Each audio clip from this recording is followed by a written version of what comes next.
And so the way you do it is you build a team. You say, I need talent here, I need talent here, I need talent here, and we all work together, right? That's the opposite of how it works here. What we have here is we have dictatorships. We have the McConnell dictatorship and the Schumer dictatorship, and they come in, Schumer tells Democrats how to vote, and McConnell comes in and tells Republicans how to vote.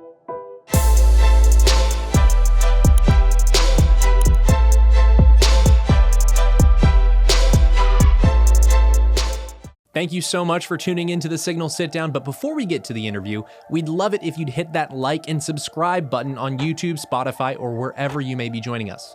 And please remember to give us a 5-star review because we love your feedback. Remember, it's your government, and together we'll expose how it really works and how to affect real change.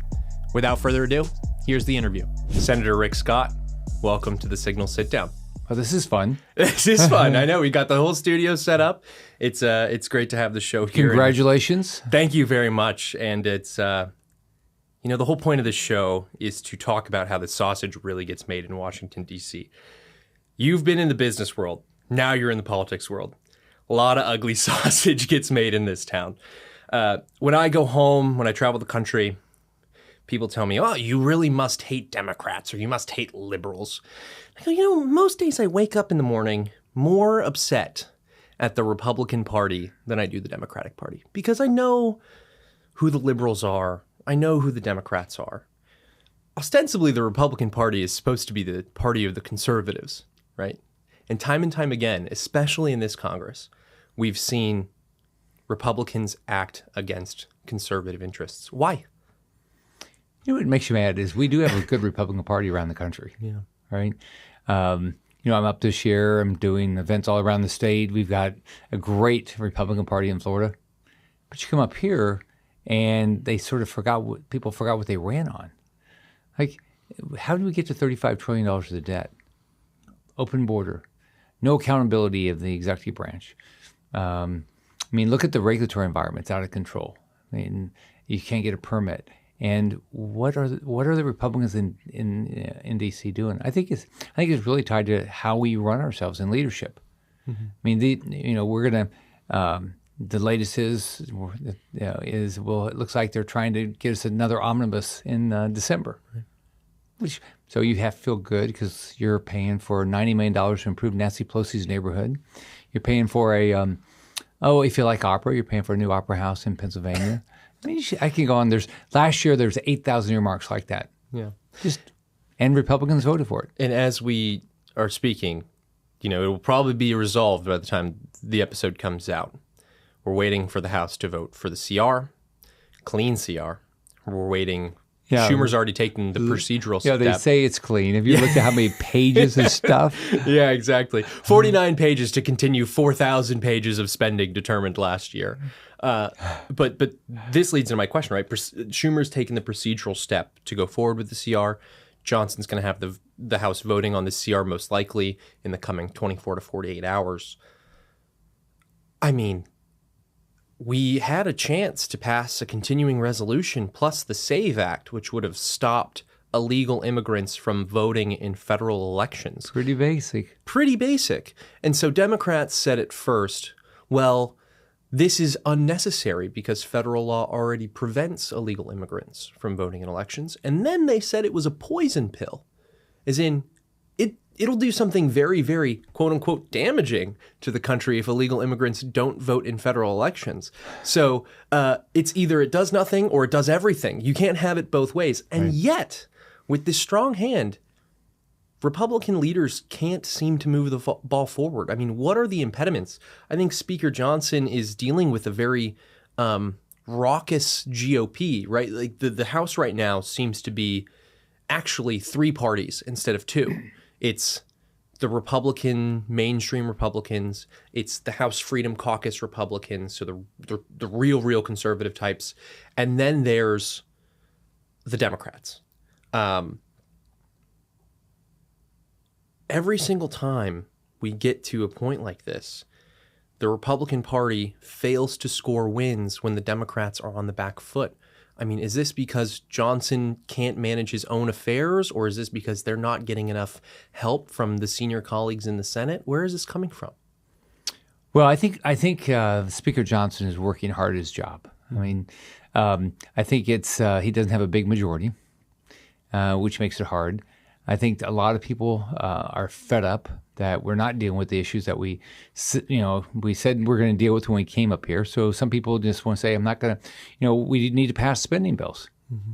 And so first off, I do not understand why we're not passing a budget every year. I don't get it. Right. I mean, I'm a business guy. We pass budgets every year. We lived within our budget. We lived within our means. When I was governor, I passed a budget every year. I balanced the budget every year. We can do it up here. So I think a lot of the people I talk to in the House that are really frustrated, I mean, they want to go through and really fight over spending bills. Mm-hmm. And we have to understand we're spending more money on interest than we are on our defense. Yeah. This is not sustainable, $35 trillion worth of debt. So I think that, you have people that want to continue to spend, and you have people that want to start reining in spending, and it's a real fight right now. And I can't help, being a relatively young guy, I can't help but notice, you're still relatively new to this town compared to some of the leaders that the GOP has in the Senate. And I can't help but notice $35 trillion in debt this nation is. Well, folks on their way out, oh, well, sorry, we're leveraging your future. We're leveraging your grandchildren's future. We're gonna spend the money that we want now, and, well, damned be the children. It feels like, right? Like, I mean, I can't help but notice there's something here that is kind of anti the American future, anti the American family with this runaway spending. Do you feel it that way? Oh, absolutely. Yeah. Here's the way I think about it. I'm a kid that grew up in public housing. Mm-hmm. I watched my mom deal with inflation. If my mom was alive today, think of what she'd do. So with 5 kids, how would she pay for groceries? It'd be pretty tough. If she had a job, how would she pay for the gas? That's gone way up. If we didn't own our house when I was young, the rent. If you went to try to buy a house, look at what the interest rates are for mortgages. They've skyrocketed in the last 3.5 years. So it's not just even happening to our kids and our grandkids. It's happening to people all across the country. Mm-hmm. I travel, when I'm not up here around my state, people are really struggling. So if we don't get the spending under control, inflation is not going away. Mm-hmm. It's just not going to happen. Think about this. We're spending $2 trillion, 40% more than we collect every year. Every year. Yeah. And there's we have to start addressing it. Is it easy? No, it's not easy. When you're in business, you think anybody comes to your office and say, no, now, CEO, I think we ought to spend less money on something. No. When I was governor, you think people say, hey, you should spend less money. No. So you have to do what a family does. What they do is they say, this is what our revenues, this is what our salaries are, so we're not going to spend more than that. Mm-hmm. Refusal to prioritize. That's exactly right. And you are currently running, there's an election. I don't know if you've heard, on November 5th. You're up in that election. I've got 2 elections. But you have another election, potentially just as important as we look to the next Congress. Senate leadership. You're running to be the GOP leader in the Senate. You said before we started talking about that $35 trillion with a T dollars in debt. We don't do an appropriations process. What is that process supposed to look like? How has it broken down? I mean, how long has it been since we've had an appropriations process? Before I was here. Yeah. I'm on the budget committee. We don't have meetings about the numbers. We have meetings about climate change. What do you meet about? Oh, climate change, and then more on climate change, and then more on climate change. That's all we talk about. So more money. There's never actually budgeting. It's just more cowbell. No, and then when the Biden, once a year the Biden administration comes and explains their budget, they don't even know anything about their own budget. Mm-hmm. So it's just spend, spend, spend. So what you do is you do like you do in business. You have a meeting. Okay, we have appropriations committees. They're supposed to meet. And they're supposed to, they can have all different groups. That's the way the Constitution is set up. If you represent a different state than mine, you should represent your state, right? Not this federal bureaucracy, this swamp up here. And so what they ought to be doing is going through and say, look, this is our anticipated revenue. So let's say our anticipated revenue is going to be $4.6 trillion, right? We're not going to spend more than that. So let's prioritize, and we're going to spend up to $4.6 trillion. Now, maybe we could do some things that would grow our economy, right? That would help us, and then we ought to do that. That's what I did as governor. I do think I've invested to grow the economy, and we added in my 8 years 1.7 million jobs, which helped us grow our revenue. That we could spend more money on education, things like that. So, but we don't. There's nothing. It's completely broken. They don't pass appropriations bills. They don't bring them to the floor. And then on top of that, we don't. When they come to the floor, I don't have a vote like this. They'll have a big omnibus. They're going to do this again this year. A big omnibus in December, and they will bring it to the floor. I will not have seen it. They want me to vote on it hours later. It'll be over $1 trillion with thousands of earmarks. And they say, "Oh, if you don't do it, government's going to get shut down right before Christmas. So it's going to be all your fault." It's crazy. It makes it's no sense. mind-boggling, and it makes you sick knowing that where's all that money coming from? The American people, right? Yeah. Or the American people's grandchildren, Right. Well, because the check comes due. Well, $35 trillion of debt. I mean, how are we going to pay for this? Yeah. How? So think about it. The taxes would have to go up about 40%. So if our revenues, we're spending 40% more than what our revenues are today, then you have to raise your taxes by 40%. Well, the current leader doesn't feel like that's really a problem, right? I mean, recently there was a luncheon where, we have to boost military spending, and we'll have to potentially raise taxes to do it, or we could do some cuts. We won't specify on what type of cuts those would be, but mostly we should raise taxes. I mean, Now, so all the Democrats want to do is raise taxes, okay? And they and I don't know where they think this money's going to come from. Because here's what happens. When you raise taxes, okay, first off, you take the money out of the private sector. Second, you take it out of people possibly building a business. People are paying high taxes already. I mean, the tax. We need to cut taxes. We need to cut spending. We need to grow our economy. If you want to fix our economy, here's how you do it. You've got to start growing the economy way faster. You don't do it by raising taxes. You've got to allocate your dollars better. Okay, and so when I was governor of Florida, so we had a transportation budget. I said we're going to invest our dollars where we know we can create more jobs, because those new jobs will pay taxes that will help us spend more money on transportation or the environment or education. That's what we did. I prioritized every line. There's 4,000 lines of the budget in Florida. I put a purpose for every line. If you didn't do your purpose, the next year I vetoed your money. a lot of this has to originate in the House. And whether it's a GOP or a Democrat in the Senate leading the legislature, they can sit back on their heels. You've seen McConnell do this. You've seen Schumer do this. You've seen their predecessors do this, where we're just going to let the House kind of flounder, not tell them any of our priorities. Or help them. Or help them at all. And then what are we going to get? Well, we're going to reach an impasse. There's going to be political brinksmanship. And then I have to wait until December to get what I want, right? We've talked about the appropriations process, which should start in April, but never does. Right. How it's broken down. They don't even try. They don't even bother trying anymore because they know, right? Well, because here's so why. Broken. Here's why. Because two people in the Senate get to decide what's in the spending bill, McConnell and Schumer. Yeah. They decide.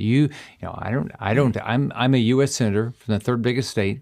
Okay, no influence, because I'm not the leader, all right? And so those two and the appropriations staff, they decide what we're going to spend money on. Yeah, and you said a dirty four-letter word, omnibus. What is that for our listeners? What is an omnibus?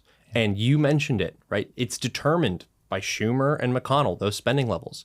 How is that omnibus put together? Well, first off, if you look in the dictionary, what they should say, omnibus is just blowout spending, okay? So spend every dime you can find. So what it is they don't pass a budget, so they just pass a spending bill, and then they add earmarks after earmarks after earmarks of things that they want. or people that they want to give it to so they'll get their vote. So these omnibus, by the way, think about this. The omnibus can't pass without, at least in this Congress, at least 10 Republicans voting for it, right? Because it has to have 60 votes. Mm-hmm. So, or 9 Republicans. But they do. McConnell comes up with the votes. They vote for it and say, oh, well, I had to vote for it. They don't list all the things they got for their state that you're going to pay for.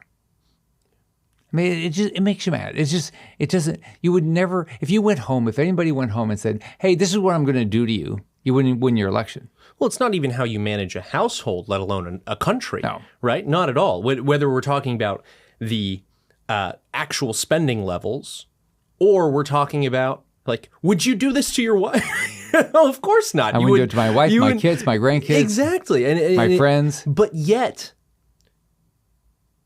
current Senate GOP leadership is supposed to be not only representing their states, but representing the entirety of the GOP Senate, the entirety of the caucus, the entirety of Republican voters across the country, do it to them every single time. I mean, and you can see this in the base. They're fed up. I mean, partially what explains the rise of Trump is that they were tired of, frankly, generic Republicans who didn't do what they said they were going to do. As you look at this Senate leadership race, we talked a little bit about your experience as Florida governor, how you would actually go about working on those appropriations processes, those budgets. But how do we just reform the way in which the Senate works? It was news to my colleague that a lot of business is done by luncheon. Previously, we had a conversation last week. They just do everything at a luncheon, and the leader gets up there and tells them exactly what they're going to do and how they should vote, and dangles a carrot over them and says, "Hey, here's some campaign funds if you do what I say, and here's a giant stick if you don't." I mean, that's how this works. It feels like something out of a sitcom. It's so comedic and yet so sad and disgusting. What are the ways that we can reform Senate business on the day-to-day that can lead to the type of change that conservatives want to see? So I built a bunch of businesses from scratch. I built the largest hospital company from scratch. I built a bunch of manufacturing companies from scratch and a variety of other businesses. And so the way you do it is you build a team. You say, I need talent here, I need talent here, I need talent here, and we all work together, right? That's the opposite of how it works here. What we have here is we have dictatorships. We have the McConnell dictatorship and the Schumer dictatorship. And they come in, Schumer tells Democrats how to vote, and McConnell comes in and tells Republicans how to vote. What we should be doing is saying, okay, let's our bills, whoever the leader is, should act like we did when I was in business. My job is to help everybody be successful. So it should be, okay, so, Eric Schmidt, or Chuck Grassley, whoever you want to talk about. So what's important to your state? And let's figure out how we get together to make sure this is here's what we told people we're going to run, and this is how we're going to do it. And then the way to start that process is everything should be going through a committee. Mm-hmm. Everybody's on the committee has a vote. They can work their butts off to get their the bill done their way. That from appropriations to anything else, and then we'll bring it to the floor. If I'm not on the committee, I ought to have an amendment vote where I can say, hey, I like that bill or I don't like that bill, but I'm going to try to fix it. And so you start this process and you talk to people. It's difficult to be a CEO of a company because what you have to do to be successful, you have to bring people together and talk to people. You can't dictate. I had 285,000 employees when I was 40 years old. So I was running the 7th biggest employer in the United States. The way I did that is I brought people together. And then it's work because you're talking to people constantly because everything's done through other people. And so that's what we've got to do up here. We got to start saying, okay, so what's our purpose? What are we going to get done? How do we balance a budget? Well, there's a lot of smart people up here. Let's don't just say, hey, I know all the answers. Mm-hmm. Let's get everybody together. We want to make sure the border's secure. We want to hold the executive branch accountable. We want we have to preserve Medicare. We have to preserve Social Security. How do we do it? Let's all start talking about it. Somebody's going to have different ideas, and let's take the best ideas and let's get them done. A pessimistic viewer might say, Senator Scott, that sounds awesome. Sounds really, really great. Here's the problem. I don't think there's an appetite in the Senate GOP to do it, right? Sure, they might have run as someone who has optimism, who's going to go in there and make change, and then they get to Washington, and they see the gridlock, and they see the grossness, and they just say, you know what? This is not turned into I'm not going to be a reformer. I'm just going to collect this paycheck. I'm just going to be a senator. I'm just going to vote how leadership wants me to vote. I'm going to make sure that I get those funds to get reelected, and I'm going to stay comfortable in Washington, D.C. Do you think there's actually appetite in the GOP conference to go forward with these reforms and to take responsibility for actually governing? Oh, absolutely. I've been talking to my colleagues. People know we have to change. People know that it's not sustainable to have $35 trillion of debt. They know it's not sustainable that we'd have no accountability of the executive branch. I mean, we're not even talking about Medicare going bankrupt in 4 or 5 years, or Social Security in 12 or 13 years. So no, there's a big appetite. So we'll see. We'll see. I mean, we'll have an election in November probably. I think that the right thing's going to happen. We're going to have significant change.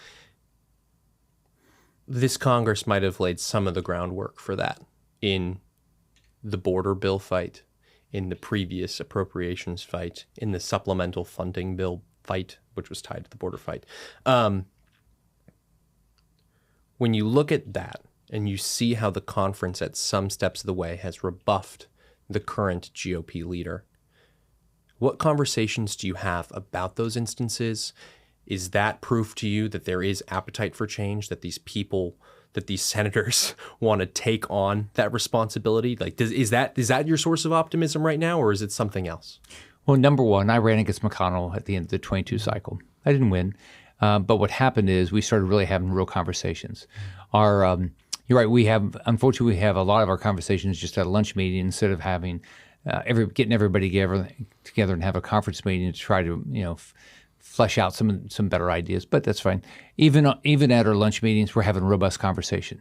Then if you look at it, we started to have more amendment votes on things than we have in the past. I mean, it's still broken. We don't have appropriations bills done. We don't, bills aren't going through committee.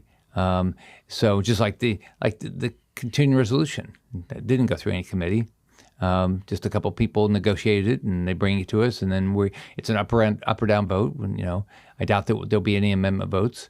So, but I can just tell you, I've talked to most of my colleagues. They want change, so they know this is broken, and they know they want change. You saw their letter that Grassley and Schmidt did the other day. Mm-hmm. I mean, it's basically what I've talked about.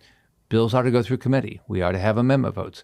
We're all senators. We need to work more hours. We got a lot of problems in this country, and we ought to start solving them. No, I'm very optimistic that we're going to see change. Mm-hmm. You mentioned it in your previous response. Ran against McConnell last time. If memory serves me correct, there was a effort to delay the vote. Say, hey, we need to have a little bit more separation from the election and the leadership vote. By our bylaws, that's what's supposed to happen. Mm-hmm. You see it again happening this cycle, that current GOP leadership is wanting to have a very swift election right after November 5th for the next Senate Majority Leader, or the next GOP leader, hopefully. We'll see some radical change there. Though I think there are several status quo candidates in the race. When you look at the potential to have a election for the next GOP leader right after the November 5th election, not only by the bylaws, but what red flags are there? Like, will we even know the election results at that point on some of these Senate races that are really, really nip and tuck right now across the country? That's one red flag that comes up for me. What are the red flags for you? Why is it important to give a little bit of breathing space, a little bit of time between the November 5th election and the Senate leadership election? Well, first off, I was a new senator, 6 years ago. You don't know how the Senate works before you come up here. You should come up here. You should sit down with your colleagues. You should get to know your colleagues. You should have a real conversation about what you want to accomplish and who's going to help you accomplish it. We shouldn't rush this. I mean, I don't know if it needs to wait until January to have the vote, because you have to have some time to get prepared. But we ought to take our time. We ought to have a lot of conference meetings about it. The new senators ought to sit down with the people that are running. And there's not just a leader's race, there's other races. And we ought to have, a real conversation about what do we want to do? I mean, in our bylaws, we're supposed to have a legislative agenda. I've been up here 6 years. There's no legislative agenda. We asked for it after I lost to McConnell at the end of the 22 cycle. We never got one. If we have a conference meeting, at the end of the conference meeting, it doesn't matter what we've talked about because, one person makes the decision of what we're going to do. So I think that we've got to take our time. And so our new senators have the time to get to know their colleagues and understand how this place operates so they can make an informed vote. Mm-hmm. When you challenged McConnell in 2022, you came from the NRSC. There is a giant spending apparatus, millions and millions of dollars from a lot of different spigots going into a lot of different buckets when we look at how these Senate races are funded. First off, for our listeners, what does the NRSC do? And what are the other major institutions in the GOP that fund these races and candidates? So for a Senate race, there's generally 3 buckets of money. It's what you can raise in your campaign. Depending on the size of your state, what you can raise in your campaign is $5 to $20 million net. Okay. Then the NRSC, they can net, let's say $90 to $100 million. Okay. So they can spend $15 million per race in maybe 6 races, 7 races, something like that. And then both McConnell and Schumer have big super PACs, and those super PACs will have $400 million plus. And so they could invest. Like Schumer spent $65 million against me in the 18 race. McConnell didn't help me. The NRSC didn't help me. So it was me against the Democrat Senate Committee and my opponent. And there's a variety of other PACs that come out there that have done things. So Jessica Anderson has a PAC that has been active.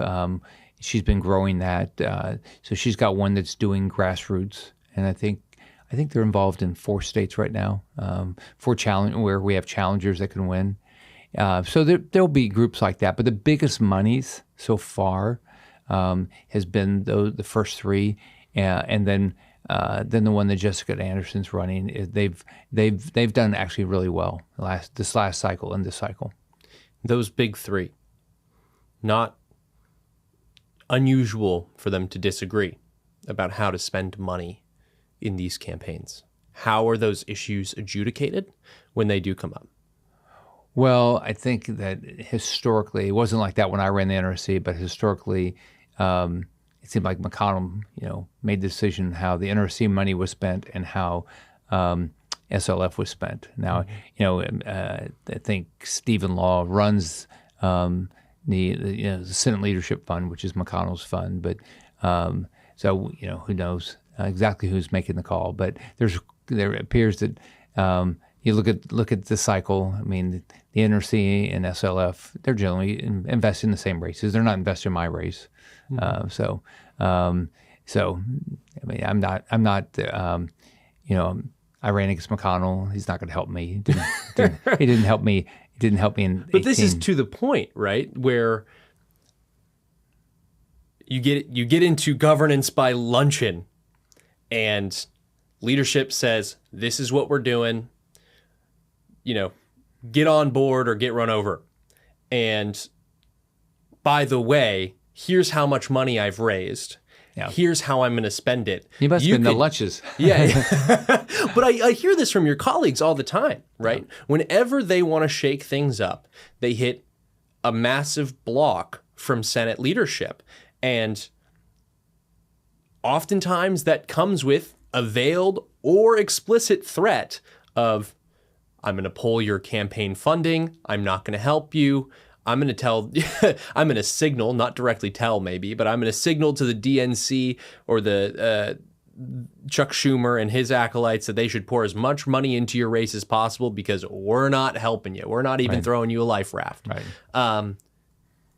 What kind of impact does that have on the way it pushes people on both sides? It pushes people to vote with Schumer on the Democrat side, and it pushes people to vote with McConnell. Yeah, because Schumer benefits from the same system. This is not a Republican specific problem. No, Schumer does the same thing. This is a Senate structure problem, and I think that is an important clarification where either leader benefits from this.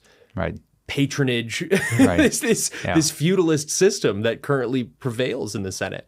So what kind of impact does that have on governance? Do people just turn away from wanting to shake things up?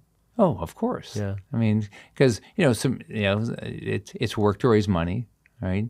And it's a lot of work. I mean, you have to build a lot of relationships to raise the money. Mm-hmm. So yeah. I mean, do you want to vote? Are you going to vote against somebody that might spend $40 million in your race? Right. It's pretty hard to do that. There's not a lot of us that would do that. Right. I didn't come up here. I didn't come up here to work for another senator. The only person up here that actually voted for me was Marco Rubio. So Marco can yell at me how I vote, but nobody else can. So now I represent Florida, and I think and I tell people you should represent your state, and I expect you to represent your state. If I can't talk you into what I believe in, that's my problem, not your problem. Yeah. But but you don't have a right to tell me how to vote. Yeah. Marco can do it. Marco has a pass. I'm pretty sure he voted for me. And you can tell him what to do as well, right? I'm pretty sure he voted for me. It's a secret ballot, but I'm pretty sure he voted for me. When we look at the map this time around, I have a theory of the polls. Maybe you agree, maybe you disagree.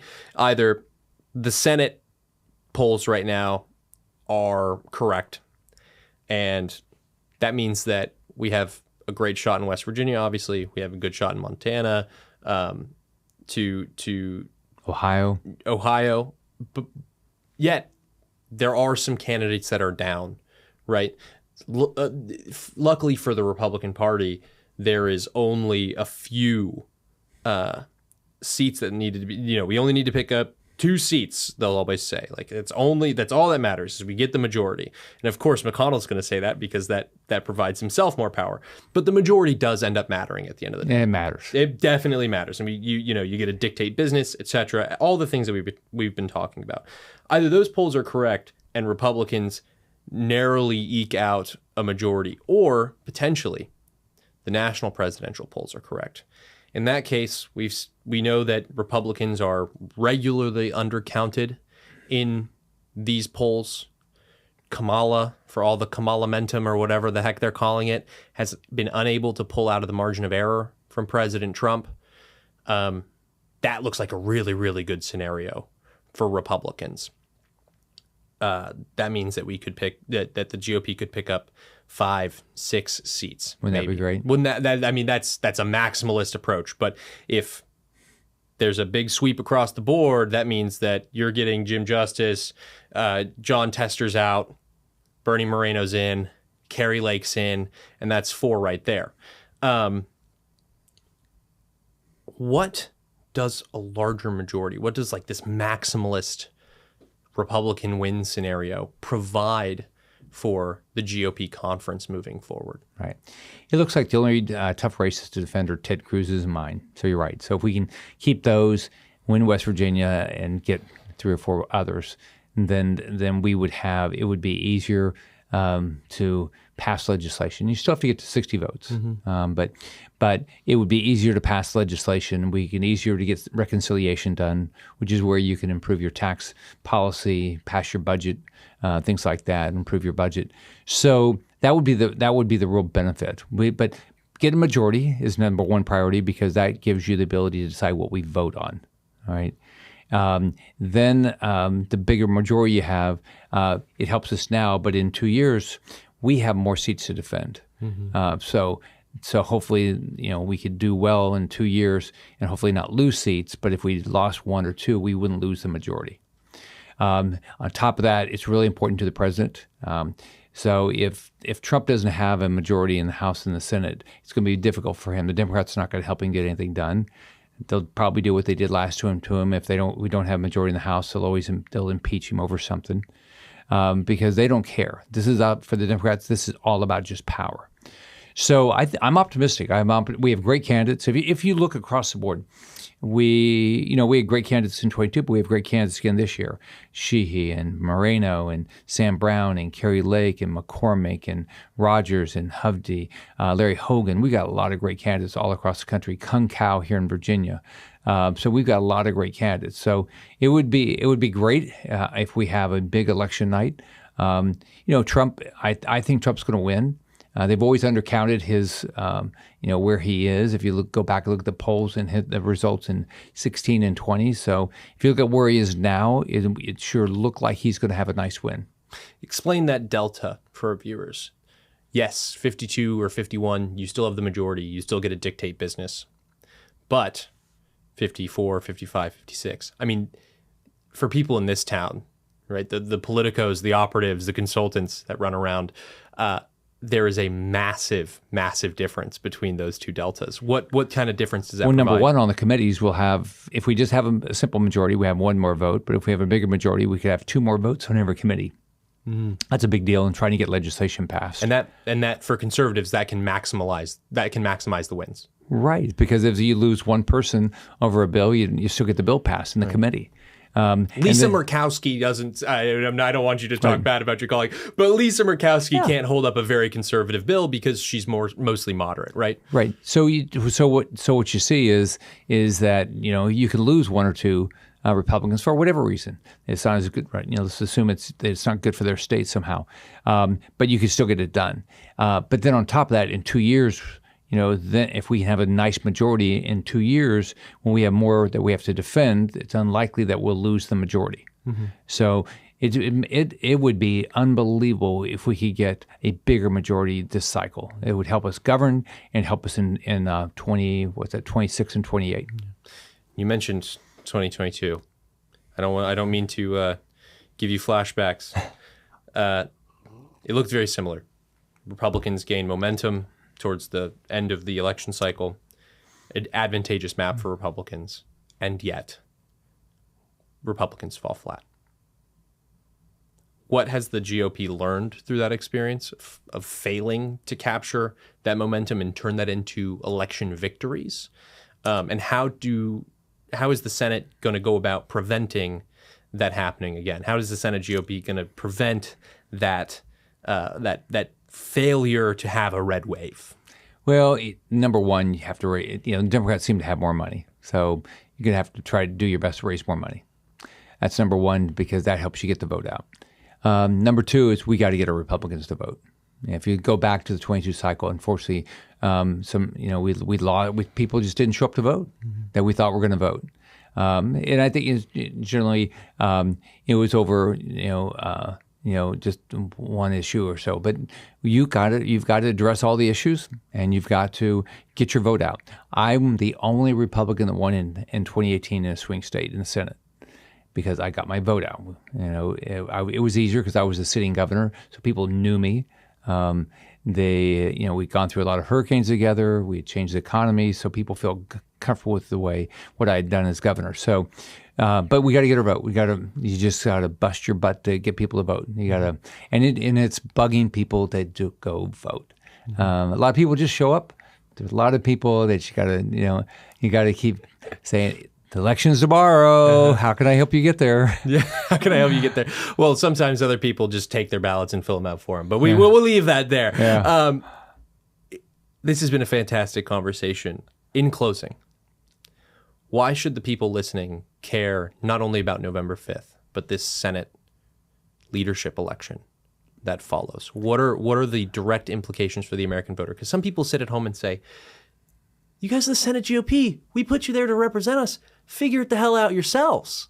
Yeah. Don't drag me into this. But like, how it's does actually your government? Yeah, this matters for the country. But this matters for the grassroots because it's not just coming out to vote every 2 years, right? No. Or every 6 when your Senate seat is up, or whatever. It is this has just as profound impact on how the country operates as any other big election. Okay, here's what I tell people: be self-centered. All right, think about yourself for a second. All right, do you want a better job? Yeah, you better get a Republican majority. I'm not talking about my current employer. So if you want to look at the difference between the Trump economy and the Biden-Harris economy, that's number one. Number two is, do you want a better education system? Republicans believe that you should have choice. Democrats don't. If you want to have security, Republicans are going to secure the border. All right. I mean, look at under Biden-Harris, in 2023, 1 out of every 44 Americans was subject to a violent crime. 1 out of every 44. It's way up. All right. If you don't want if you don't want America to be at war, you better get a president that wants to get us out of wars, and that's what Trump did. Look at where we are now. The world's in trouble. So if you want to look at just some basic things, all those things impact every person in this country, and every person wants to build a family. It impacts every one of them. I think the election's a really clear choice. So I tell people, if you care about your future, you better go out and vote Republican. Senator Rick Scott, thanks. Thank you for your time. It's fun.